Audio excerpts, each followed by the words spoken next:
Organisation of sports and smart Shotokan karate association of India আজকে যার তত্ত্বাবধানে আমরা এখানে এসেছিলাম বিবেকানন্দ শিশু বিদ্যা মন্দির, যেখানে আমাদের main branch Magrahat college ground, Rafiul Azam Sardar মহাশয় যিনি প্রেসিডেন্ট, এবং আমরা ইন্সট্রাক্টর এস এম মহসিনিকল এবং সকল সিনিয়র স্টুডেন্ট এবং সিনিয়র সেন্সি জালালউদ্দিন লস্কর প্রত্যেকের উপস্থিতিতে আজকের এই বিবেকানন্দ শিশু বিদ্যা মন্দিরে আজকের আমাদের অনুষ্ঠিত হয়েছিল মানে জাজমেন্ট সেমিনার, যেটা কাতা এবং কমিটি।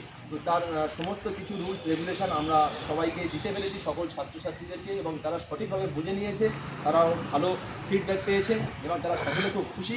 এবং সবার শেষে তাদেরকে একটা দুপুরে খাওয়ার একটা ব্যবস্থা করা হয়েছিল, লাঞ্চের ব্যবস্থা, তারা যথারীতিভাবে লাঞ্চ সংগ্রহ করেছে, খাওয়া দাওয়া করেছে।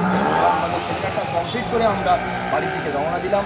সকলে ভালো থাকবেন, সুস্থ থাকবেন। আমার এই ছোট্ট ব্লগটি যারা দেখছেন প্রত্যেককে বলবো অবশ্যই ওয়াসিন ইকবাল পেজটাকে লাইক করবেন, কমেন্ট করবেন, শেয়ার করবেন, সাপোর্ট করবেন, এবং ছোট্ট ভাইটির পেজটি যদি সাপোর্ট করে ভালো লেগে থাকে অবশ্যই পাশে থাকবেন। Thank you.